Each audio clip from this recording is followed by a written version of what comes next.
Okay, सो इस तरह से जो भी ये पूरे वेदास हैं, इनको 3 भाग में डिवाइड किया है, कर्मकांड, ज्ञान कांड और भक्ति। हाँ, तो इसमें पहला सेक्शन है वो क्या है, कर्मकांड का। और कर्मकांड का इसलिए दिया गया है क्योंकि majority of the souls, 90% of the souls who come down from the spiritual world, they have come down to enjoy like this. तो फिर इंद्र तृप्ति के लिए आए हैं, तो उनका साधन दिया हुआ है उन लोगों के लिए। उनके लिए क्या दिया है, देखिए। Initially, one in the material nature wants to enjoy through sense gratification. And Karmakand section of the Vedas gives direction on how to enjoy. So Karmakand, what does it tell? How to enjoy, but in a pious manner. As you act accordingly, you will get the result. Or right action leads to enjoyment and wrong action leads to suffering. This is the basic philosophy of Karmakand. As you sow, so shall we reap. ऐसे English में ही बोलते हैं। और इसी तरह से कि जैसे बोलते हैं अच्छे काम का अच्छा नतीजा और बुरे काम का बुरा नतीजा, like this. So this is कर्म कांड। This is called law of Karma. Anybody says what is the law of karma? It means कि as you act, so will it depends. You will get the result accordingly. The principle of action and reaction. So this is the law of karma. Principle of action and reaction. Therefore, one must know how to act in order to really enjoy. तो क्योंकि भोगने के लिए आए हैं, इंद्र तृप्ति के लिए आए हैं, तो इसलिए पता होना चाहिए कि भोगना, कि ठीक से भोगना कैसे है, which can lead to the highest region of material universe, Satyaloka, where Lord Brahmaji is situated. ज्यादातर लोग तो स्वर्ग की बात करते हैं, पर ध्यान से पुराणों को पढ़ेंगे तो पाएंगे कि जनलोका, तपलोका, महरलोका और उसके ऊपर सत्यलोका, इनकी भी व्याख्या है। सो उस तरह से एक व्यक्ति ठीक कर्म करता हुआ सत्यलोक, ब्रह्मा जी के जो प्लेनेट है, वहां तक जा सकता है। परंतु अब इसमें परंतु आता है। However, in spite of all endeavors for enjoyment, one eventually realizes that he cannot avoid suffering. Uninterrupted enjoyment is not possible in this material world or in this material nature. Suffering comes on its own and is unavoidable. Unfortunately, as after coming to Krishna consciousness also, we do not accept this. Why? Because the philosophy is not clear to us. हम sentimental होकर भक्त बन जाते हैं और भक्ति करना शुरू करते हैं, पर हमारे मन की जो deep within us, the strong desire for sense gratification remains, and we do not, and we think also कि देख थोड़ा सा ये ठीक हो जाए, फैमिली सिचुएशन ठीक हो जाए, आर्थिक स्थिति ठीक हो जाए, एनवायरमेंट ठीक हो जाए, हस्बैंड ठीक हो जाए, वाइफ ठीक हो जाए, बच्चे ठीक हो जाए, सास ससुर ठीक हो जाए, घर बन जाए, गाड़ी आ जाए, इन सब से I can enjoy uninterruptedly, we can have सुखी संसार।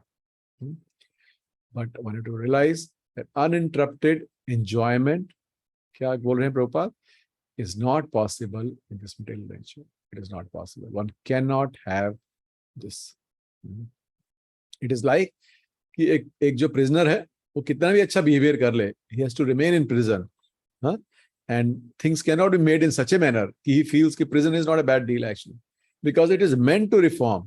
ठीक है, आप रिफॉर्म हो गए, आपका चित्त धीरे धीरे ठीक होना शुरू हो गया, but still facilities cannot be given in this manner कि one feels it is not a bad place actually, quite nice, नौकरी करनी नहीं पड़ती है, बीवी बच्चे हैं नहीं, कुछ का कुछ नहीं है, बड़ी अच्छी ब्रह्मचारी लाइफ है, जेल के अंदर खाना मिलता है, सरकार के कपड़े देती है, खाना देता है, you like this. So they ensure that in the jail you don't get too comfortable because you are meant to be punished. Suffering comes on its own and is unavoidable.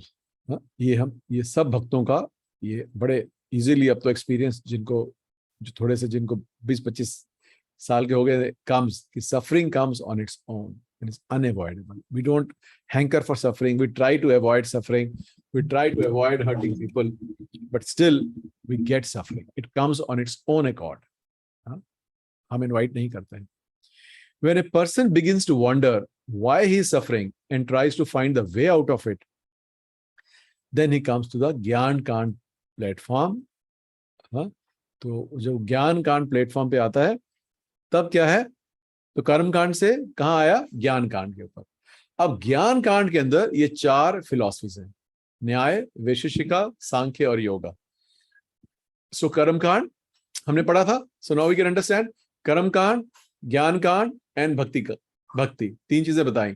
कर्म कांड में क्या आया, कर्म मीमांसा philosophy. Do good, good things will happen. Do bad, bad things will happen. Action and reaction, law of कर्म. उसके बाद जब थोड़ी सी अकल आई और समझा कि हर एक जगह, मृत्यु लोक में, पताल लोक में, भूवर लोक, स्वर्ग लोक में, हर जगह, जनलोक, तपलोक, हर जगह कुछ ना कुछ सफरिंग है. The level of enjoyment increases if you see in every higher planet, but there is some bit of suffering in each of them. So then when one understands कि इस भौतिक जगत में सत्य लोक तक होके आ गए और पता चला कि वहां भी सफरिंग है, वहां भी मृत्यु है, तो then one understands and then it comes to the ज्ञान कांड. So karma mimamsa is part of karma kand. Then ज्ञान कांड has न्याय, वैशेषिका, सांख्य और योगा, अष्टांग योगा. ये चारों जो हैं philosophy, they are part of the jnana kanda. Like this. When a person begins to wonder why he is suffering and tries to find the way out of it, he comes to Gyan Kand platform.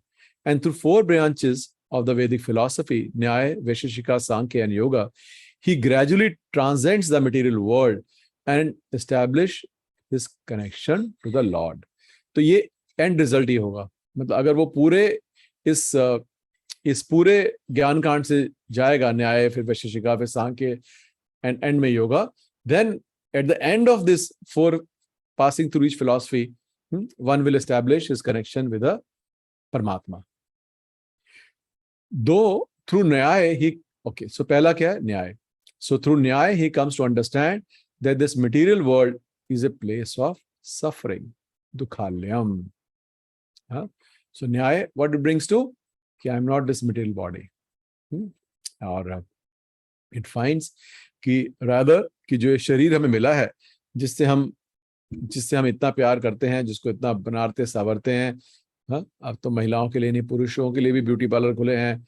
कोई jail लगा रहा है, कोई कुछ लगाता है, चेहरा धोने का साबुन और है, सिर पे लगाने का साबुन और है, बदन पे लगाने का और है, हाथ धोने का और है, पता नहीं. सो जिसको हम इतना, जिस शरीर से हम इतना प्यार करते हैं, जिस शरीर के रख रखाव के ऊपर हम इतना सारा फोकस करते हैं, वो क्या है, धोखा हो गया. धोखा कैसे हुआ कि जो हम सोच रहे हैं कि ये मेरा शरीर और मेरे को इसको इतना अच्छा सजा संवार के रखना है, बल्कि वो क्या है, वो एक ऐसा यंत्र दिया है प्रकृति ने कि जिससे हमें कष्ट मिल सके. एक ऐसा एक हमें यंत्र, भगवान बोलते हैं भगवद गीता में कि एक यंत्र है, यंत्रारूढ़. कृष्ण बोलते हैं 18वें अध्याय में कि एक यंत्र है आपका, the soul is sitting in a यंत्र. तो ये यंत्र किस लिए मिला है? एंजॉयमेंट के लिए नहीं मिला है. यंत्र मिला है पीड़ा देने के लिए. तो ये किससे समझ में आता है? न्याय से. Material nature is a place of suffering, dukhalyam, and that the material body is a perfect instrument for receiving pain. जैसे नरक जाते हैं तो एक यातना शरीर मिलता है, आपको ऐसा शरीर मिलता है ताकि जो हम पढ़ते हैं नरक में तेल में उबाल दिया, आग में डाल दिया, हमें लगता है कि एक आदमी तो 1 सेकंड में मर जाएगा, तेल में कैसे उबाल सकता है, किसी को खोलते हुए तेल में उबाल दिया. तो एक यातना शरीर मिलता है.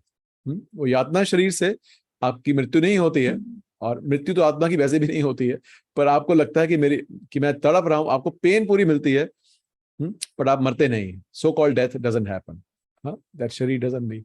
तो आपको यातना शरीर मिलता है, तभी आप उबाल सकते हैं. वो जितना भी गरुड़ पुराण में लिखे हैं वो सारे नरकों की, तो सारे के लिए क्या मिलता है? यातना शरीर. तो इस तरह से ये भौतिक जगत के लिए भी हमें क्या मिला है? एक यातना शरीर मिला है. किसके लिए? कष्ट देने के लिए. For example, just consider how many ways you can inflict pain on your little finger or in any part of your body, but you will find so few ways to give it pleasure, from which we can conclude that material body is a wonderful instrument for receiving pain. तो ये गुरु महाराज बहुत बार बोलते थे example कि आप एक छोटी अपनी छोटी फिंगर भी ले लेंगे, हाँ, लिटिल फिंगर, चिची उंगली, तो आप पाएंगे कि ये शरीर का एक हिस्सा है. अब इसको मैं कितनी तरह से मैं इसको सुख दे सकता हूँ. चलो आप मसाज कर सकते हैं, तेल लगा सकते हैं, कुछ भी कर सकते हैं, हाँ, बस यही कर सकते हैं. और क्या कर सकते हैं? चूम सकते हैं, और क्या किस तरह सुख दे सकते हैं? हाँ, किसी ठंड लग रही है तो किसी गर्म वस्तु में डाल सकते हैं, गर्मी लग रही है किसी ठंडी वस्तु में डाल सकते हैं. हाँ, आप पाएंगे कि बहुत सारी चीजें नहीं गिन सकते कि इसको कैसे सुख देना है. हाँ, पर इसको कैसे कष्ट देना है, हाँ, कि सुई चुबो सकते हैं, हथौड़ा मार सकते हैं, किसी दरवाजे के बीच में आ सकती है, सोचते हुए ही हमें दिल में दर्द होता है. हाँ, कि जो उंगली दरवाजे के बीच में आ गई, कितना दर्द होता है. तो हम पाएंगे कि दर्द देने के जो है साधन वो हजारों लाखों हैं, और जो सुख देने के हैं वो बहुत कम है. तो ये एक सिंपल लॉजिक है टू अंडरस्टैंड कि how the body is there to give us pain. Thereafter, one begins to consider what this material nature really is. And through Vaisheshika branch of philosophy, he realizes that perceivable material world is actually composed of minute particles called parmanu or atoms. But to our senses, it takes various shapes, forms, and perceptions. In other words, what appears to our senses to be real is not real. Therefore, the material nature is illusion. तो ये जो philosophy है, अब ये अगली philosophy पे लेके जाती है वैशेषिका के ऊपर, विच इज एटॉमिक, हाँ, परमाणु के ऊपर, कि जो शरीर है ये शरीर नहीं है. ये क्या है? बड़े सारे परमाणु, मॉलिक्यूल्स, एटम. ये तो हमें भी मालूम है कि मॉलिक्यूल्स, एटम सब इकट्ठे हुए हैं इसलिए आए हैं, है ना. उस मॉलिक्यूल्स बनते हैं, एक तरह से बने तो टेबल बन गया, अलग तरह से बने तो शरीर बन गया, अलग तरह से मॉलिक्यूल बने तो सितारे बन गए, सूर्य बन गया. तो क्या है कि सब कुछ धोखा है. धोखा क्यों है? या धोखा नहीं है, क्या बोल सकते हैं? इल्यूजन मीन्स, इल्यूजन को हिंदी में क्या बोल? Imaginary? Not imaginary. Illusion means भ्रम. भ्रम. धोखा इज ए क्रूड वर्ड. धोखा क्या, पर भ्रम, भ्रमित हो गए, है ना. One is illusion, one is भ्रमित. कि किसी चीज को भ्रम का मतलब है कि जो सही वस्तु है उसको गलत देख रहे हैं, कि देख रहे हैं एक वस्तु और समझ रहे हैं दूसरी वस्तु. तो वो सोचते हैं कि सारी चीजें एटम से बनी है, ये दीवार, ये पंखा, ये लाइट, ये बल्ब, जो कुछ भी है, ये क्या है? They are just a combination of molecules and atoms. वो तो साइंस भी बोलती है कि जस्ट मॉलिक्यूल्स एंड एटम्स, और जो हमें दिख रहा है वो वस्तु है नहीं. ये सब एक एटम्स के, मॉलिक्यूल्स के कंबाइन होने से अलग अलग वस्तुएं बन गई हैं. तो ये जो है, ये क्या है? वैशेषिका फिलॉसफी, जो बताती है कि और हमारा भ्रम तोड़ती है कि ये जो कुछ दिख रहा है वो सब भ्रम है. Rather, these are all combination of atoms and molecules. Okay. So then this leads to the next branch of Vedic philosophy called Sankhya. अब इससे क्या है? सांख्य फिलॉसफी आती है, जिसको सांख्य फिलॉसफी क्या करती है? वो इन एटम्स और मॉलिक्यूल्स को अलग अलग करती है. अच्छा, let us see what all is there in the world. Let us divide them. Let us see how many different kind of things are there. So this leads to the next philosophy, Sankhya. It's called analytical study, which describes the material nature consisting of 5 elements. तो इसमें जो है 24 जो है अलग अलग तत्व उसमें ढूंढे जाते हैं इस फिलॉसफी के अंदर कि what is there. So what is there? It consists of 5 elements. तो एक तो 5 महाभूत हो गए, earth, water, fire, air, ether. And the individual with 5 senses. तो एक 5 स्थूल चीजें, स्थूल तत्व, और 5 सेंसेस, इंद्रियां, eyes, ears, nose, tongue, eyes, ears, nose, tongue and skin. ये सो 5 जो है स्थूल और 5 इंद्रियां.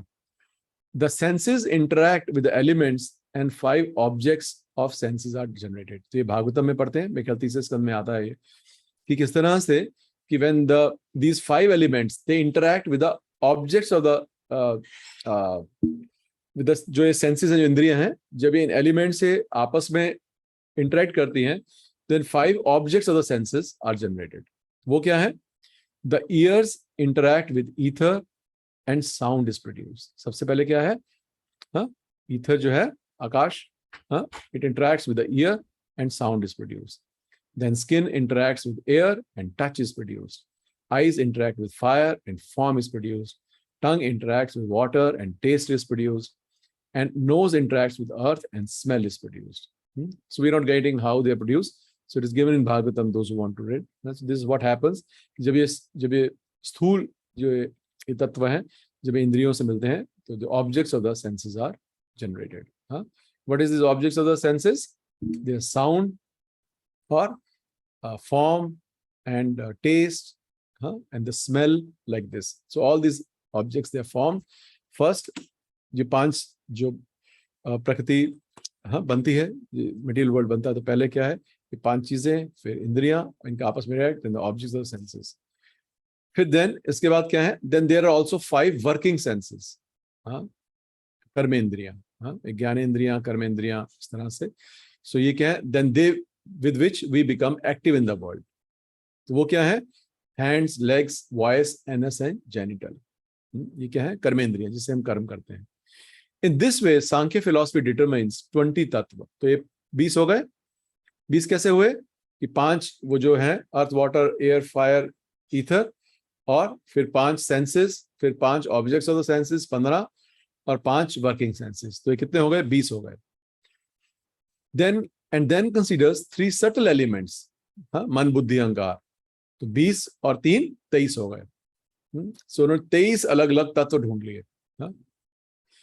And subsequently, the Mahatattva, the total material energy from which entire creation become manifest. कि all this they manifest from Mahatattva. प्रकृति के बाद क्या है, प्रधान जब होती है, जब जैसी उसको जब it manifests, तो then it is that it is called Mahatattva. So everything comes from Mahatattva and everything goes back to Mahatattva like this. So they think then Mahatattva is beyond that. तो 20 पहले हमने किए, फिर 3 मन, बुद्धि, अहंकार, और 23 हो गए, और चौथा क्या है, महातत्व. Through these 24 manifestations, Sankhya philosophy analyzes the entire material nature. तो सांख्य फिलॉसफी बताती है कि सारी मटेरियल नेचर जो है, इसमें क्या है, ये इन 24 चीजों का आपस में interaction, like this. This is Sankhya philosophy. However, it concludes. तो अब आप देखेंगे कि जो भी फिलॉसफी है वो एक दूसरे की तरफ लेके जा रही है. बिकॉज अपने आप में अगर आप ये समझेंगे कि ये सारा कुछ इस तरह से हो रहा है, so then you are stuck. So then it is not proper. So then each philosophy leads to the next one.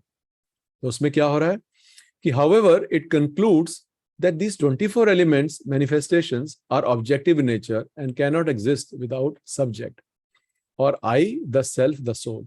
कि भाई ये सब तो ठीक है, पर इसमें आत्मा तो कहीं आई नहीं. वेयर इज आत्मा हियर? इन 24 के अंदर जो भी ये 24 तत्व उन्होंने किए, इसमें कहीं भी मैं नहीं हूं. Where is me? So which means atma is something beyond this. The entire material manifest nature has been analyzed, but the soul cannot be found. Therefore, it comes from another reality, spiritual nature, and has its origin in the source, the supreme soul, or the supreme personality of Godhead. In this way, Sankhya philosophy takes one to the spiritual reality and transcends the material nature. क्योंकि जिसने सांख्य की, समझ लिया कि ठीक है, प्रकृति को, पूरे जगत को, पूरे मटेरियल वर्ल्ड को, भौतिक संसार को इन 24 तत्वों में बांट दिया. पर उसके बाद एक व्यक्ति सोचेगा कि ये ठीक है, पर इसमें मैं नहीं हूं, क्योंकि आत्मा ना मन है, ना बुद्धि है, ना अहंकार है, ना वो ज्ञानेंद्रिय है, ना कर्मेंद्रिय है, ना वो अर्थ, वाटर, एयर, ईथर है. इन सबसे परे है. सो इसका मतलब कि जो मैं हूं वो इन सबसे परे हूं, जो आत्मा है इन सबसे परे है. Recognition of the fact that the soul is a part of supreme personality of Godhead leads to the final aspect of Gyan Kand called yoga. Yoga is the process. So when we say yoga, it basically means Ashtanga Yoga. Yoga is the process by which the spirit soul becomes connected to the super soul or the supreme personality of Godhead. So क्या करते हैं, गुरु महाराज कई बार बताते थे कि, और soul भी क्या है, वो एनालाइज करते हैं कि सोल भी बहुत सारे हैं. It is not I am the only soul. There are other souls also, millions and trillions of them. So because there are so many souls, so there has to be a source. है ना? If ये logic बोलता है, अगर कोई चीज बहुत सारी है, इसका मतलब उनका कोई स्रोत होगा, कहीं से आ रही है. तो वो ये समझ पाते हैं, ओके, कि ये सारा कुछ कर लिया, इस सब में कहीं आत्मा नहीं है, इसका मतलब आत्मा इन सब से परे है, महातत्व से भी परे है आत्मा। और क्योंकि ये बहुत सारी हैं तो इनका कोई स्त्रोत भी है। वो स्त्रोत्र कौन है? इज अ स्पिरिचुअल वर्ल्ड, परमात्मा, लाइक दिस। तो इस तरह से वो जो ज्ञान कांड का जो लास्ट लिंब है, अंग है, वो अष्टांग योग है, बिकॉज दे रिकॉग्नाइज कि आत्मा का जो सोर्स है वो इस भौतिक जगत से परे है कहीं। तो भौतिक जगत से परे क्या है? Spiritual world. This yoga process has 8 different stages or limbs, and therefore it's called Ashtanga Yoga. क्योंकि 8 है तो अष्ट means 8, अंग means limbs, तो इसलिए इसको अष्टांग योग इसलिए बोलते हैं इसको क्योंकि इसके 8 अंग है। वो क्या है? हम सबको मालूम है, यम, नियम, आसन, प्राणायाम, प्रत्याहार, ध्यान, धारणा एंड समाधि। In the final stage, samadhi, one perceives the super soul, the supreme personality of Godhead in one's heart.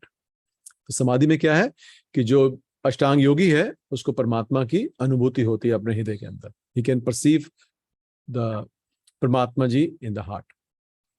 Recognizing one's minuteness and the greatness of the Supreme Lord, one's head automatically bends down in respect and one surrenders to him.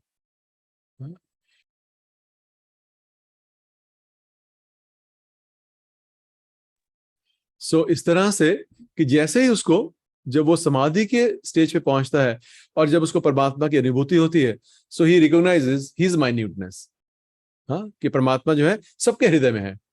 मेरी तो अस्तित्व इतना सा ही है कि मैं इस शरीर में एक बाल की टिप के 10,000वें हिस्से के बराबर हूं मैं। और जो परमात्मा है वो कहाँ है? वो हर जगह में, घट घट में परमात्मा बसे। हर एक जीव के साथ परमात्मा है, हर एक अणु में परमात्मा है। Then one understands what is my position and what is Lord's position. So then what happens? Immediately Guru Maharaj बताते हैं कि जब भी हम किसी बड़े व्यक्ति के सामने आते हैं, एक natural feeling is of surrender, है ना, like this.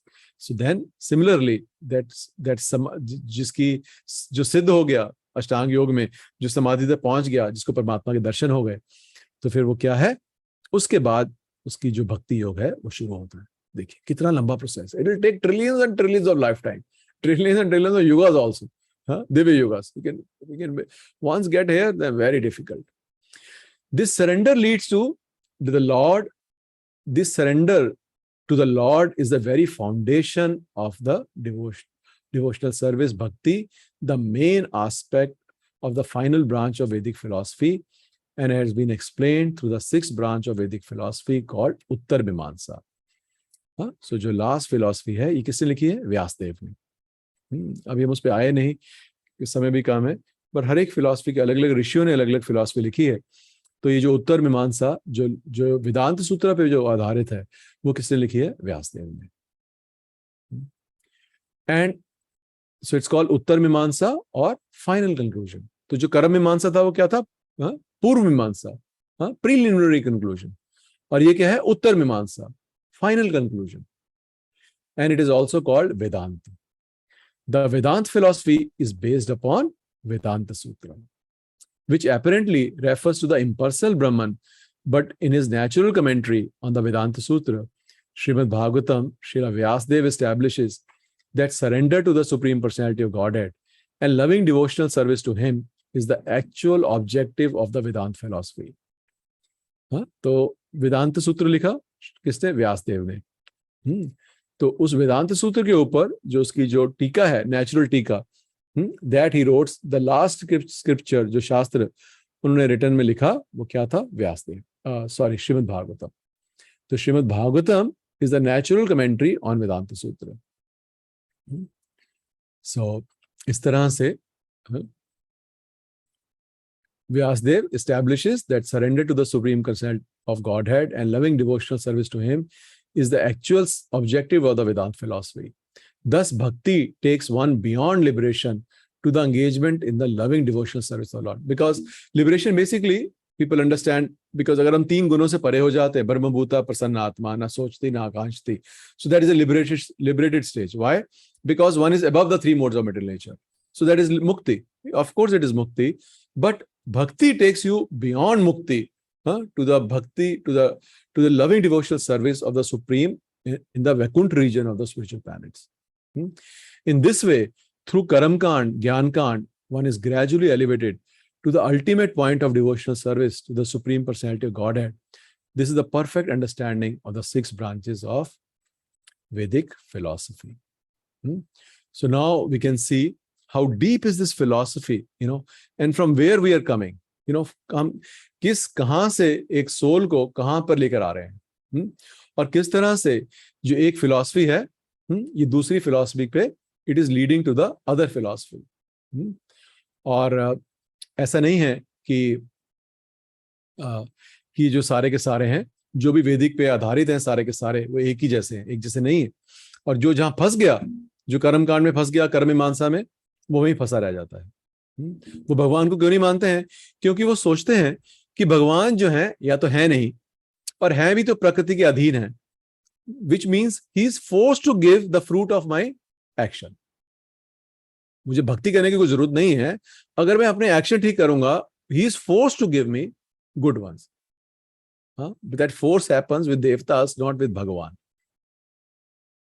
Devtas are forced to give you. If you do, ये पढ़ते हैं, शिव जी की प्रार्थना की, ब्रह्मा जी की, अग्निदेव की, इंद्र की, वो जो करते हैं, they are forced to give. They cannot deny it. जो कुंती महारानी ने भी प्रार्थना की, जब वो एक युवती थी, शादी नहीं हुई थी, और सूर्यदेव का आह्वान किया कि मंत्र काम करता है, like an innocent girl, Suryadev came, है ना, and he says, now we have to meet. She says, what are you talking? I'm just a young girl and I just try to, speak this mantra. कि जो दुर्वासा मुनि ने दिया, मुझे तो नहीं पता था कि इससे कि आप आ जाएंगे, मैं तो वैसे ही मैंने, what are you talking about? And he said, no, you have chanted a mantra, so I'm forced. But you will remain a Kumari like this, like that. But because you called me and you called this mantra, now I am here. And the Karna was born. Because they are forced. But Bhagavan is not forced. But जो कर्म मीमांसा में लोग क्या सोचते हैं, आप कर्म करते जाओ, but they do not understand beyond this देवी देवता, this भगवान also. And वो सोचते हैं भगवान है भी तो forced है, मतलब अगर हम अच्छे कर्म करेंगे तो अच्छा रिजल्ट मिलेगा, बुरा करेंगे, सब कुछ हमारे पर डिपेंड करता है. Like this is their philosophy. और ये भारत में बहुत प्रचलित है कि कर्म करते जाओ, ये सब ठीक करते रहो, बाकी सब ठीक हो जाएगा. ऐसे नहीं होगा ठीक. You to acknowledge like this. क्योंकि उसका उदाहरण क्या मिलता है कि एक व्यक्ति सारा दिन सड़क बेचारा पे काम करता है, मजदूर पे, उसको अच्छा घर कभी रहने को मिलता ही नहीं है. तो सारा दिन बेचारा कितनी मेहनत करता है. सो तो अच्छी तरह से मेहनत करने से you don't get anything, because there is intelligence being worked by the intelligent and by those laws you are getting. So but they don't see beyond it like this. So इस तरह से हम देखते हैं कि, और ये जितनी भी फिलॉसफीज हैं, ये मैं आपको दिखाता हूं कि ये कि दे कम फ्रॉम वन अनदर. और ये देखिए, ये प्रभुपाद से ये अलग से मैंने निकाल के रखा. ये it's very deeply discussed in Chaitanya Charitamrita. The whole thing is discussed in very deep manners in Chaitanya and very nicely. So ये हैं जिन्होंने लिखी हैं, जो अलग अलग सेक्शन है. Actually everything is not coming from Vyasadeva. Vyasadeva has written Vedanta Sutra. It is his philosophy and the Uttara Mimamsa. That is written by Vyasadeva. जो बाकी फिलॉसफी हैं, देखिए ये क्या है.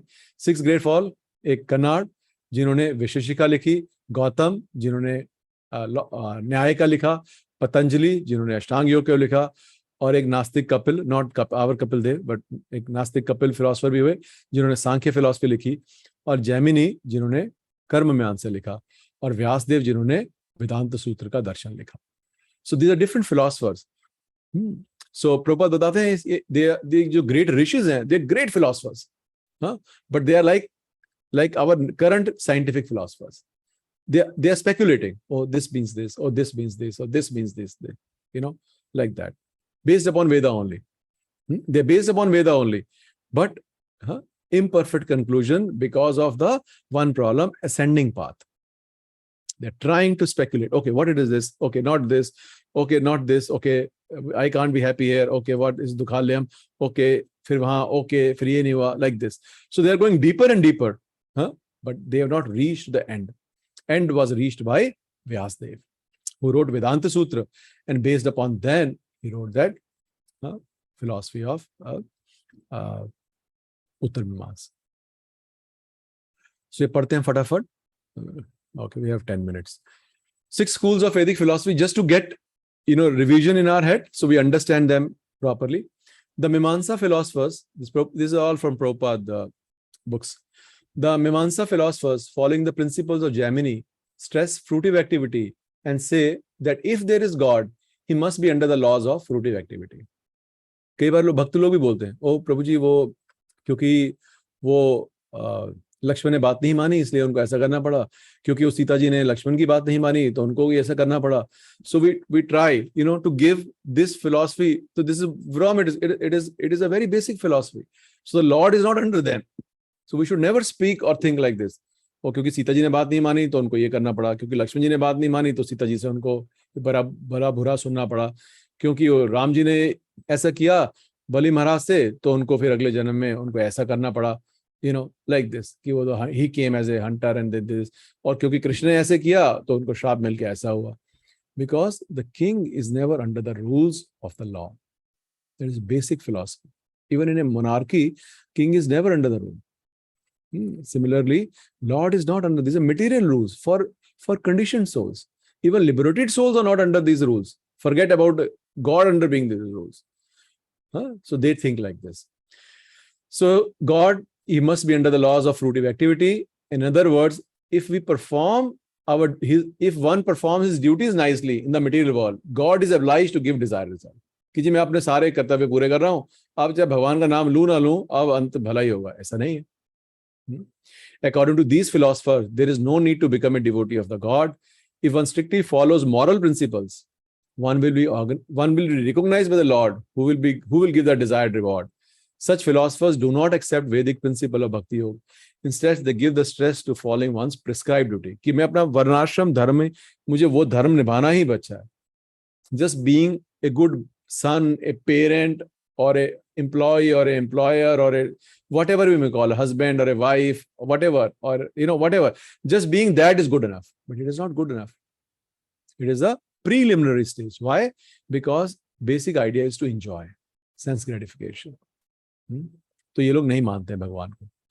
Atheistic Sankhya philosophers like Kapil analyze the material elements very scrutinizingly and thereby come to the conclusion material nature is the cause of everything.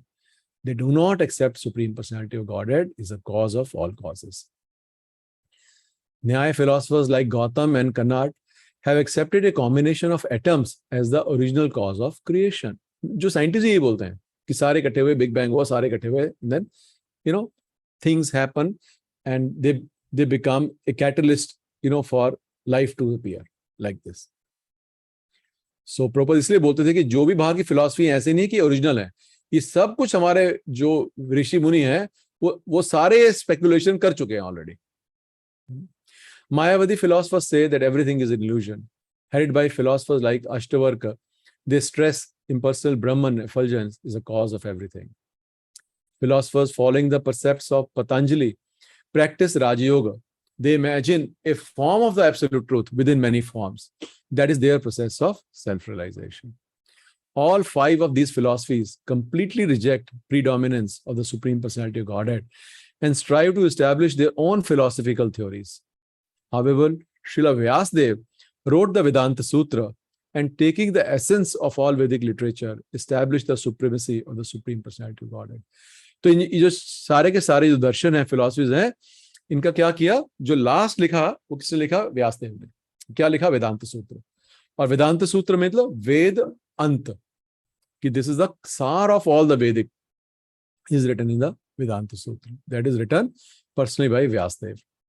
All 5 kinds of philosophers mentioned above understand that impersonal Brahman is without material qualities, and they believe that when the personality of Godhead appears, he is contaminated and covered by material qualities. जितने भी लोग हैं मायावादी हैं, ब्रह्म कुमारीज और इधर उधर out of living, they all are Mayavadis because they believe at the end of the day there is light, there is Brahman. और ब्रह्मन में कुछ नहीं है, एक उनके 2 कॉन्सेप्ट हैं, सगुण और निगुण. So Nirgun means कि ब्रह्मन विदाउट एनी क्वालिटीज. ब्रह्मन लाइट है जिसमें कोई क्वालिटी नहीं है. ना ब्रह्मन सुन सकता है, ना देख सकता है, ना खा सकता है, ना पी सकता है. It is just a stage of eternity and no कष्ट like this. और एक क्या है, सगुन. सगुन का क्या मतलब है कि जब ब्रह्मन जब भौतिक जगत में आता है तो it is contaminated by the गुण, क्योंकि भौतिक जगत मीन्स तमोगुण, रजोगुण, सतोगुण है. तो जब भी ब्रह्मन जो है भौतिक जगत में आता है, it gets contaminated. Then it takes forms of Ishwar, various Ishwars like this. So that is their understanding. This is, ये लोग सगुन को मानते हैं, पर higher than सगुन is निर्गुण, like this. This is their understanding. And they believe that when the personality of Godhead appears, he is contaminated and covered by material qualities. The technical term used is Sagun. They speak of Sagun Brahman and Nirgun Brahman. For them, Nirgun Brahman means impersonal, absolute truth without any material qualities. And Sagun Brahman means absolute truth that accepts the contamination of material qualities. More or less, this kind of philosophical speculation is called Mayavad. Why Mayavad? Because they consider Bhagwan ka Sharira Maya hai. Anything which comes, which has a form, is Maya. The fact is, however, that absolute truth never has anything to do with material qualities because he is transcendental. He is always complete with full spiritual qualities. The 5 philosophers mentioned above do not accept Lord Vishnu as the Supreme Personality of Godhead, but they are very busy refuting the philosophies of other schools. भगवान को ढूंढने की जरूरत नहीं करते हैं, बल्कि आपस में वाद विवाद करके एक दूसरे को हराते हैं. यही उनका काम है. और आपने पढ़ा कैसे महाराज को उन्होंने बोला था, प्रभुपाद ने, जब महाराज ने पूछा कि do we learn this philosophy to defeat, then what did Maharaj Prabhupada replied, no, it is to establish Krishna as a supreme, then one should know these philosophies. तो जब हम इन philosophies के बारे में पढ़ते हैं, then we understand their purport and how each philosophy is taking one to the next one. Like this. देखिए आगे प्रभुपाद लिखते हैं, why we are saying why Vyasdev philosophy, why not Jaimini? Then these are 6 kind of philosophical processes in India, because Vyasdev is the Vedic authority and is known as Ved Vyas. His philosophical explanation of Vedanta Sutra is accepted by devotees. And he's also Shaktavesh avatar of the Lord, who got the service to put all the Vedas into written form. And Krishna confirms this in Bhagavad Gita. It's very important because every conclusion devotees can very simply connect with Bhagavad Gita. Sarvasya chaham hide sannivishto mata smritir jnanam aponam cha vedeshta sarveraham eva vedyo vedant krid ved viddeva chaham. A very important shloka, 1550 Bhagavad Gita. कि मैं सबके हृदय में बैठा हूं, मेरे से ही knowledge और फॉरगेटफुलनेस आती है, और by all the Vedas I am to be name. वेदेश्च सर्वेर अहमेव वेद्यो. इससे सिंपल क्या हो सकता है कि वेदेश्च सर्वेर अहमेव वेद्यो, कि इन सब में जानने योग्य वो व्यक्ति कौन है, वो मैं हूं. भगवान खुद कह रहे हैं. वेदांत कृद, वेदांत कृद मतलब I am the compiler of the Vedanta Sutra. वेदांत कृद वेद विद एव चाहम. और वेद विद मतलब जो वेदों को जानता हो, वेद विद एव चा अहम. तो वेदों को पूर्ण रूप से जानने वाला भी मैं हूं. वेदांत सूत्र भी मैंने बनाया. क्यों? क्योंकि व्यासदेव उनके शक्तिवेश अवतार हैं. और सारे वेदों में सारे वेद किसको ढूंढ रहे हैं? कृष्ण को ढूंढ रहे हैं. वेदेश्च सर्वेर अहम एव वेद्यो. सारे वेदों में जो जानने योग्य जो है वो कौन है? मैं हूं. इसलिए प्रभुपाद लिखते हैं आगे, the ultimate goal of studying all वैदिक literature is the acceptance of Krishna as a supreme personality of Godhead. Krishna conscious movement is propagating the philosophical conclusion of Srila Vyasdev and following other great acharyas like Ramanujacharya, Madhvacharya, Vishnu Swami Nimbarka, Sri Chaitanya Mahaprabhu himself. Like this. आगे देखिए, then we'll conclude. 2-3 minute रह गए. अगर किसी का कोई question हो तो पूछ सकते हैं. You can raise the hand. So ये देखिए अभी लास्ट का पढ़ते हैं. It may be argued. You can read. Ronnie Prabhu, can you read this? This one? In that, it may be argued that Sukdev Goswami. It may be argued that Sukdev Goswami is not the only authority of perfect knowledge in transcendence, because there are many other sages and their followers. Contemporary to Vyasdev or even prior to him, there were many other sages such as Gautam, Kannad, Jaimini, Kapil, Ashtavakra, And all of them have presented a philosophical pathway themselves.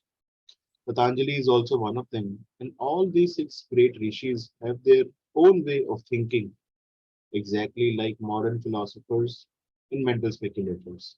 The difference between the six philosophical paths put forward by the renowned sages above mentioned and that of Sukadeva Goswami as presented in Srimad Bhagavatam is that all the six sages mentioned above speaks the fact according to their own thinking.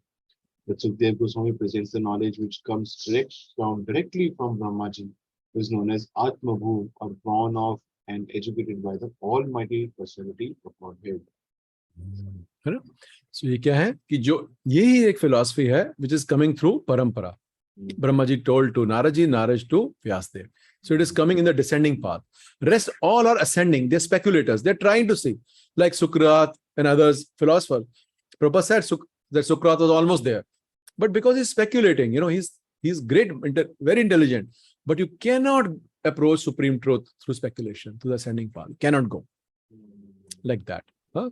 So this is the path which was written by the great philosophers. Ashtavarka Gita पढ़ते हैं हम, उसके बारे में सुनते हैं, Jaimini, Kannad, great philosophers, but incomplete conclusion, like that, because they are speculating. What the great? They're brilliant minds, better than all the scientists and speculators put together, like that. But we have to see, जब हम सार देखते हैं, यही चैतन्य महाप्रभु का जो Gaudiya Vaishnavism है, इसमें यही मेन चीज है कि the सार is given. Okay, सार is this.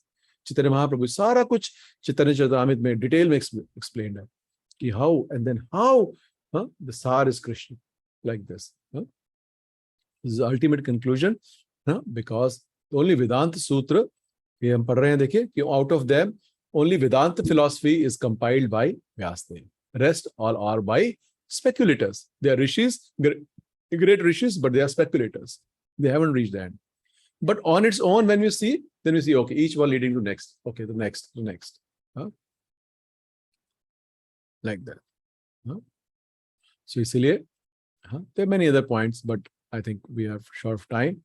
And और last में पढ़ते हैं, देखिए, Bhaktivedanta Swami Prabhupada, empowered Acharya in our parampara. So the Vaishnav Sampradaya, Prabhupada is writing, and he's speaking in a lecture, so the Vaishnav Sampradaya, they are also Vedantists, because हमें ऐसा नहीं समझना चाहिए कि हम भक्त sentimental हैं, बल्कि we are the followers of Vedanta philosophy.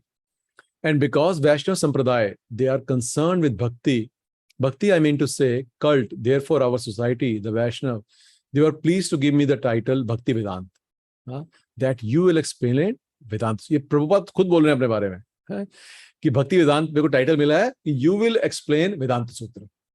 So this Bhakti Vedanta title was specially offered to me. I do not know why, that's all. So Vedanta means bhakti, devotional service. Like this, है ना? और हमने पढ़ा कैसे कि प्रभुपाद लिखते हैं कि one can sit on the Vyasasana, only one conversant with all systems of philosophy, so that one can present fully the theistic view of Bhagavatam in defiance of all other systems. So this is the uniqueness of this knowing about these six philosophies, that one can see, और जब लोग हमसे आते हैं, हमसे पूछते हैं, then we can see from where they are coming, from which philosophy they are coming. And then when we know, okay, he's at this level, okay, now next. When you understand the whole, then you can explain, okay, each one leads to this, and then you don't have to defeat them. They understand, Sar is this. There is nothing higher than this truth. Vedeshta sarver ahameva vedya. Nothing to refute this sentence. Vedeshta sarver ahameva vedya. Vedanta vid ved vidyeva cha. Like this. So it is very important, and it is simply by the mercy of Prabhupada and Chaitanya Mahaprabhu, we have this whole knowledge with us. We should, read it carefully, study it, be convinced on the process, and not out of sentiment that my product is better, each dukandar thinks his product is better, not like that. But philosophically we should know from where we are coming, how by the mercy of Chaitanya Mahaprabhu, everything is known to Gaudiya Vaishnavas. And through the simple teachings and writings of Prabhupada, all these things are revealed to us in a simple English. I'm attending a class और उसमें संस्कृत के टीका पढ़ते हैं आचार्यों के, और कुछ समझ नहीं आता, मुझे संस्कृत तो पढ़ते रहते हैं, जो एक्सप्लेन करते हैं समझ आता है, इसका ये मतलब. So understand, if everything is given to us in Sanskrit, who will understand? So one is to understand the meaning, then to understand the purport is a very different thing. Because even if you know literal meaning, it has no purpose, meaning. So like that, if you know, then we can understand how they're different philosophies. So I hope this session was useful, and through the mercy of Guru Maharaj and Prabhupada, we can understand, then we can use it properly, study it. ऐसा नहीं कि एक बार सुन के सारा कुछ so हृदय में प्रकाशित एक बार नहीं होगा, but अगर हम ठीक से प्रार्थना करेंगे, ठीक मूड से पढ़ेंगे, then these things can be revealed, so they don't remain information or knowledge, rather they become vigyan, which we can apply both in our own life to become pakka and to convince others in our preaching. Hare Krishna. Okay, if there's any question we can take, otherwise we'll end the session now. Okay, admin has raised the hand. Yes, Prabhuji. Admin cannot raise the hand. Admin is Sarva Vyapak knowing. Yeah. Yes, sir. So first of all, I really wanted to thank you for this wonderful session. Actually, Prabhupada made it very simple to Guru Maharaj in 77. He put it so simple in Ocean of Mercy, and through him to you have made it very simple for us, like through the blog and also from reading what we have just read. Like I must have read these 2-3 times, but I never understood it. And it was all, I was very curious on this to understand all these 6 philosophies, but I never understood it so clearly as I understood today. Everything, I just felt that everything was just right for me to understand. You gave everything what we wanted to hear, and I really wanted to thank you for that, first of all, Prabhu. My question is that, like, although it's like we have known this for quite some time, that there is Vedanta Sutra and Srimad Bhagavatam is natural commentary on Vedanta Sutra. So what is Vedanta Sutra, and what do we mean by natural commentary on which is called as Srimad Bhagavatam? Because from where I'm coming is that Srimad Bhagavatam is eternal, right? And like it has ever been told and expanded and things like that. So what do we mean by natural commentary? Okay. So first of all, so thank you, Prabhu. And all these things comes from the right mood. So I learned something while preparing and reading. So you heard something and you got like, but all of us are hearing. I don't even see our preaching members. Only 2-3 of you are there. I don't know where others busy. But you see, now we can see Kripa is available to everybody. It is available to everybody. It is up to us whether to take it or not take it. So first qualification is one should be keen to hear. If you are not keen to hear, then what will we learn? And number 2 is that just being in the right mood to read Lilamrit, because this is Lilamrit, because this is Lilamrit we are reading. And then we get that blessing, the benediction, that if the right mood you go, then things get revealed in our heart to the level of our seriousness and sincerity, so like that. So it is all thanks to everybody of us insisting, and you yourself, that we made the classes, or nahi bhi beech mein aa paya, so you continued. So like, that brings a mood and it attracts Kripa, like this. So second part you said, ki what is Vedanta Sutra? So Vedanta Sutra, Vyasdev wrote Vedanta Sutra. They are a book of aphorisms. They bolte hain iska pehla athato brahm jigyasa janmade asya yata, like this. So these are aphorisms. So which means sutra. So which means everything is given in a condensed manner. Okay, whole सारे वेदों का जो सार है, जितने भी वेद हैं उनके ब्रह्म संहिता वेद हैं, संहिता हैं, उपनिषद हैं, उन सबका सार क्या है? वेदांत सूत्र. Everything, whole scriptures, whole Vedas script, सार is Vedanta Sutra, like this. Vyasdev wrote. This is Vyasdev written. Vedanta Sutra is like this. Now, who will know अथतो ब्रह्म जिज्ञासा का क्या मतलब है? किसकी जिज्ञासा करनी है? ब्रह्म कौन है? अथतो ब्रह्म जिज्ञासा, अब इसका क्या मतलब है? So you need a tika. You need an explanation. Can you explain what is athato brahma jigyasa? What does brahma jigyasa means? And athato means who? Who's supposed to do this? So for that he wrote, the last scripture he wrote was Srimad Bhagavatam. So each Vedanta Sutra aphorism you can connect with some verse of Srimad Bhagavatam. So जैसे जन्मादस्य तया is written in Vedanta Sutra also. The first verse of Bhagavatam also says Janmadesya, like that. So each verse you can, first verse, this one, this aphorism, आप Google करेंगे आपको मिल भी जाएगा. कुछ भक्तों ने रिसर्च भी की हुई है कौन से वेदांत सूत्र के जो सूत्र है भागवतम के कौन से उसमें है. तो इसीलिए क्योंकि जो लास्ट स्क्रिप्चर शास्त्र जो व्यासदेव ने लिखा, after writing compiling all the Vedas, he wrote Vedanta Sutra. This is the thing, because there are different things in Vedas. So how to know what is the thing? He wrote Vedanta Sutra. Then the last scripture he wrote after that is Srimad Bhagavatam. Because then he revealed what is the meaning. In सूत्रों का मतलब क्या है, like that. So that's why we say it is a natural commentary. इसलिए Gaudiya Vaishnavism के अंदर वेदांत सूत्र पे कमेंट्री नहीं लिखते थे. It was only during Baldev Vidyabhushan time जो रामानंदी थे उन्होंने बोला कि आप प्रमाणिक संप्रदाय नहीं है, क्योंकि ये भी मानना है कि प्रमाणिक संप्रदाय वही होता है जिसने वेदांत सूत्र पे टीका लिखा है किसी आचार्य ने.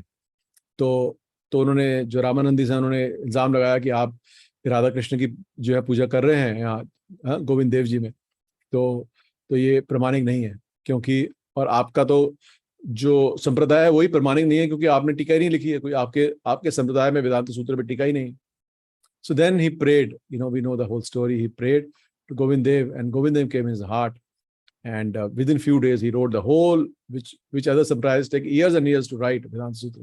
So he wrote, the first Gaudiya Vaishnava Tippani on Vedanta Sutra, like that, and then they accepted him. Yes, it is correct, because they are bona fide. They have written a bona fide commentary on Vedanta Sutra, like this.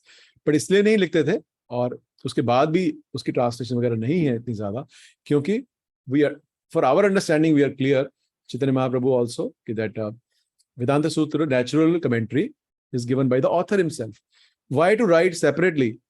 अगर जो author है जिसने वेदांत सूत्र लिखा वो खुद ही उस पर टीका लिख रहा है और वो उसका अंतिम शास्त्र है, then why to do speculation, why to find what is meaning, what is this meaning? Because that author himself is giving a commentary like that. So that's why we say it is a natural commentary on Vedanta Sutra.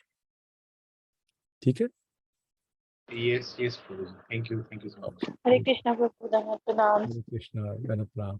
Prabhu ji, thank you for this wonderful class. Rather, I was very, very keen to listen to all this again. क्योंकि ये इतना complicated है, बार बार पूछने से और समझने से समझ में आता है. पहले भी आपने इतना अच्छे से समझाया था, बट एक अच्छा और रिवीजन हो गया प्रभु. प्रभु, मेरा सबसे पहले क्वेश्चन तो एक तो ये पूछना था मुझे कि जो वेरियस जैसे फिलोसोफर्स थे कन्नड़ और वेरियस जो अपना नाम लिया कपिल, तो ये अलग अलग एरा में आए, उन्होंने अलग अलग एरा में आए या साइमल्टेनियसली थे? I don't know, Mataji, for sure, but I will assume they came in different times. But many of them, Mataji, have such long lives that they could be parallel also, because they are very unique personalities.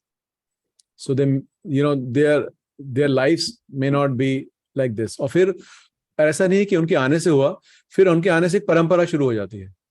Those who are following of कर्ममीमांसा, those who are followers of न्याय, जिसे हम पढ़ते हैं वहां पर सार्वभौम Bhattacharya, he was a follower of न्याय, before becoming, जब चैतन्य महाप्रभु के साथ वो बैठे और जब उन्होंने सारा वेदांत सूत्र पढ़ा और वो बताते गए, तो उन्होंने बोला कि आपको 6-7 दिन हो गए पढ़ते हुए, आप कोई क्वेश्चन ही नहीं पूछ रहे हो मेरे से. ऐसा क्या है कि आपको you look intelligent, but you're not asking any question. Then he said कि what your Vedanta Sutra I can understand, but जो आप टिप्पणी पढ़ रहे हो टीका शंकराचार्य की, that I don't understand, because that is not connected with the sutra. So then he says, what are you talking about, So then Chaitanya Mahaprabhu, he spoke, and then he understood कि nobody could teach Vedanta Sutra like this. Then he said, you are God himself, nobody can explain, और कुछ वर्ष की तो ऐसी टीका दी उन्होंने एक के बाद एक कि वो हैरान हो गए कि कोई इतनी टीका एक श्लोक के ऊपर कैसे दे सकता है. So then he got defeated, So there are different schools, you take them as schools. Different schools, they teach different philosophy. And there, you read in that school, you become perfect in कर्ममीमांसा, न्याय, वैशेषिका, अष्टांग योगा. जो Patanjali follow कर रहे हैं, Patanjali follow कर रहे हैं. like this. So they become different schools like that, you know. And Prabhu मुझे ये बिल्कुल भी नहीं पता था कि जो आज के साइंटिस्ट फिलोसफीज दे रहे हैं, ये जो बिग बैंग थ्योरी वगैरह है, this was really new to me कि ये थ्योरीज भी जो कि आज की डेट में साइंटिस्ट लोगों ने पहले हम उससे आए, मंकी से आए, और ये सब धीरे धीरे जो है हर साइंटिस्ट की फिलोसफी जो है आने वाले टाइम के साथ उसको कंडेम कर दिया गया। तो मुझे ये जो कंडेम्ड फिलोसफीज है ये भी हमारे पुराने ऋषि से आई है, मुझे ये बात पता नहीं थी। This is really new to me. उनसे आई नहीं है, मतलब प्रभुपाद ये बोलते थे कि इसलिए प्रभुपाद हर एक फिलॉसफी को डिफीट करते थे। वो बुक भी है एक, बियॉन्ड इल्यूजन, है ना, एक बुक भी है जिसमें बोलते हैं, प्रभुपाद बोलते हैं श्याम सुंदर प्रभु, आप बोलो किस कौन सा फिलोसफर है क्या बोलता है, और फिर उसकी फिलॉसफी को खंडित करते थे। तो क्यों? क्योंकि प्रभुपाद बोलते थे कि ये कोई नई चीज इन्होंने नहीं ढूंढी है। जिस हिसाब से ये स्पेकुलेट कर रहे हैं, ये ऋषि मुनि, बड़े बड़े ऋषि मुनि, इनसे बड़े ऋषि मुनि कर चुके हैं पहले। कोई नई बात नहीं ढूंढ रहे हैं कि ये सोच रहे हैं कि हमें नोबेल प्राइज मिल गया या हमें कुछ और मिल गया, हमने कोई नई चीज ढूंढ दी है, but nothing new they have done, because in thousands of year so many rishis have done the same thing and better than them. तो इसलिए बोलते थे वो चार वर्ग भी थे जो बोलते थे कुछ नहीं है, खाओ पियो घी खाओ और ऋण ले, पैसा भी नहीं है तो ऋण लेके खाओ और घी पियो और ऐश करो और मर जाओ, क्योंकि उसके बाद कुछ लेना देना है नहीं। तो बोलते थे कि जो हमारे पास है, हमारे वैदिक टाइम में ऐसे भी नास्तिक हुए हैं। तो ये इनको देख के कोई हैरानी वाला काम नहीं है कि बड़े कि they are extraordinary intelligent, you know, like that. तो वी हैड मोर नास्तिक than them, you know. I have this book Prabhu, and कुछ समझ आया था, कुछ नहीं समझ आया था उसमें मुझे। It was little technical. हाँ, प्रभु टेक्निकल इसलिए लगता है माता जी बिकॉज वी डोंट, अब जब आप ये 6 अगर हम समझ जाएंगे, then we can see from where somebody is coming, so you are able to connect, okay he is coming like that. But उसका खंडन क्या है? उससे ऊपर वाली फिलॉसफी भी एक है ना, उसके ऊपर भी एक फिलॉसफी है, उसके ऊपर भी फिलॉसफी है।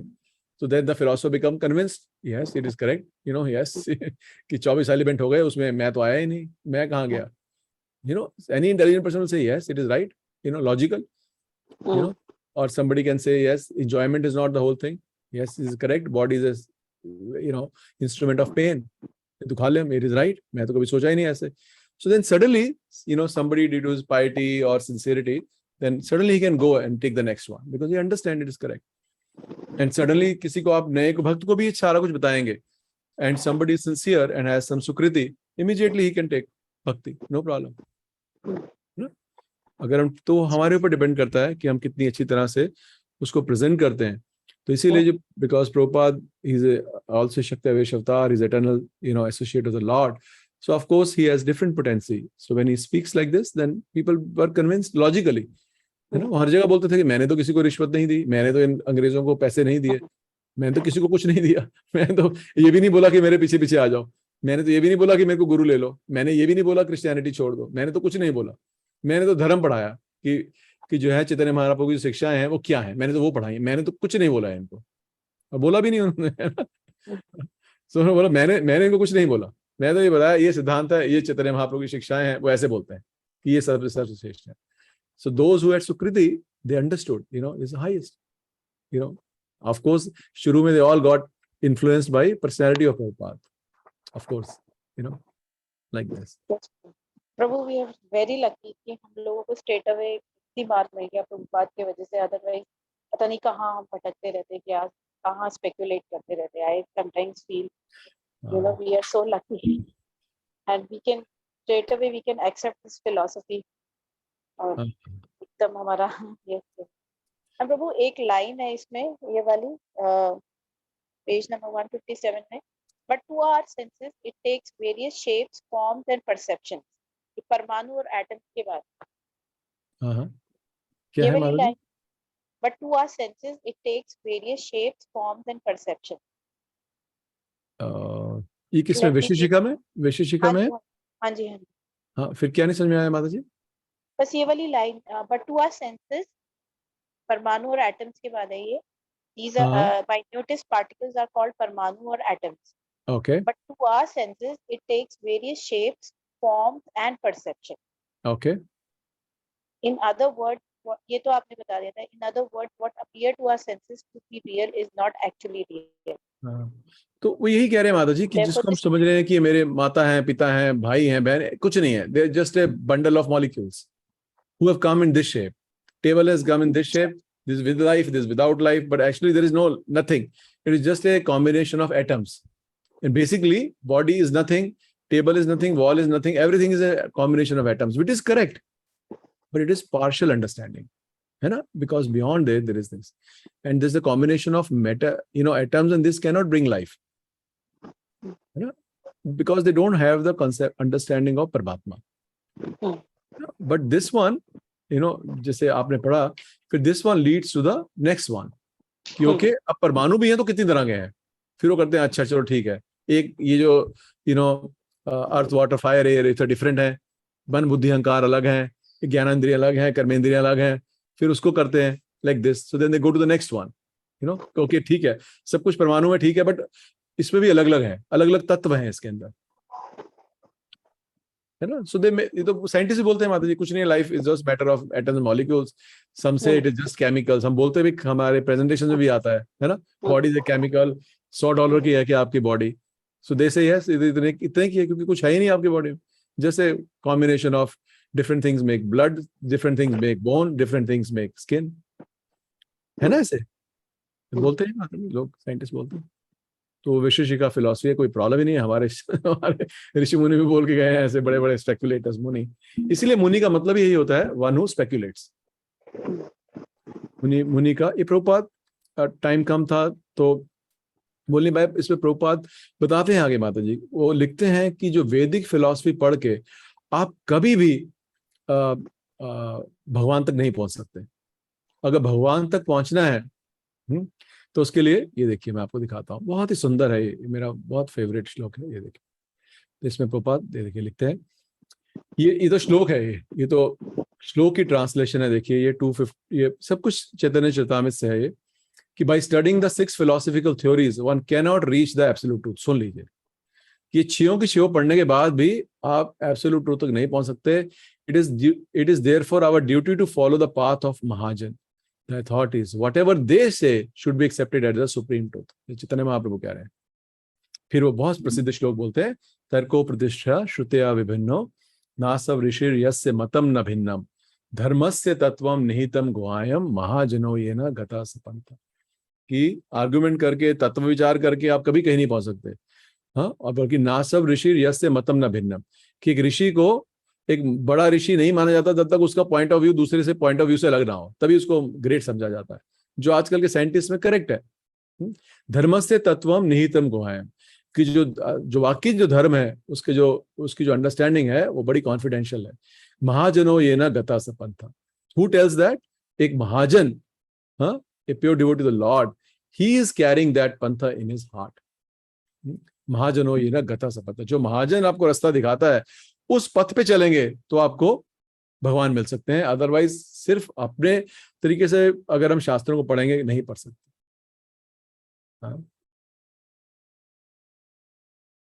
सो हरे कृष्ण प्रभु. लास्ट में लिखते देखिए, द वर्ड्स ऑफ चैतन्य, क्योंकि सब चैतन्य महाप्रभु की ये जो ऊपर पढ़ा है ये चैतन्य महाप्रभु ने बोला है, उनके शब्द हैं.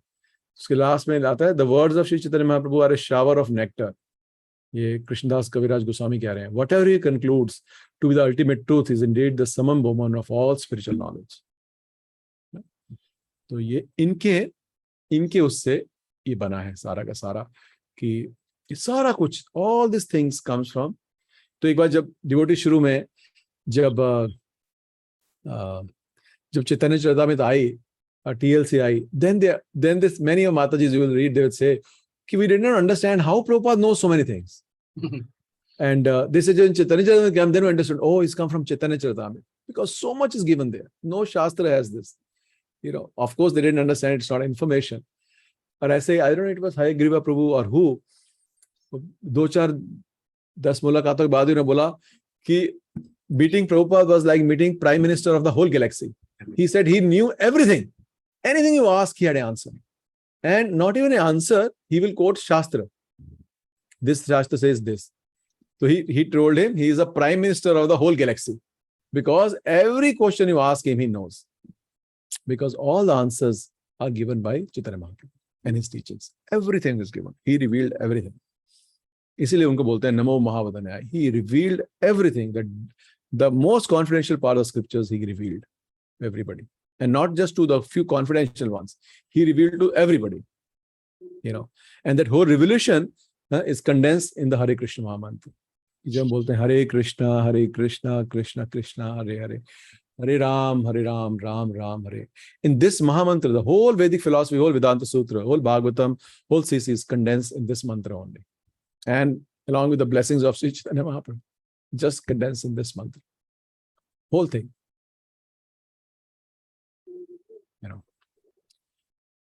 Hare Krishna. No much. I'm very sorry. प्रभु जी उसमें को ये शेयर करना था, लाइक प्रभुपाद अपने परपट में भी लिखते हैं ये 13.25 के, मैंने वो डाला है थोड़ा सा कि the Sankhya philosophers analyze this material world into 24 elements and they place the individual soul as the 25th element item. Yes. When they're able to understand the nature of the individual soul to be transcendental to the material elements, they are able to understand also that above the individual soul there is supreme personality of Godhead, 26th element. So 24th to that day, but then 25th and 26th also Prabhupada. So 24th. So because he understands, see, now you can appreciate, he knows all these philosophies, but little by little, what we can understand, he gives. Okay, like this. And when you read Bhagavatam or CC, you will get more information on this. But more than information, as bhaktas, we need a realization, So that comes through seva, and in the right mood, if we approach scriptures like today we're there. So, by Prabhupada mercy and Guru Maharaj mercy, we received this. और नेहा माता जी ने भी आशीर्वाद दे दिया हमें, जय हो. So हमें लक्ष्मी देवी का भी आशीर्वाद मिल गया, like this. I hope थप्पड़ नहीं है ऐसे. चलिए, ठीक है. So we will end this session now. Thank you so much for tolerating me.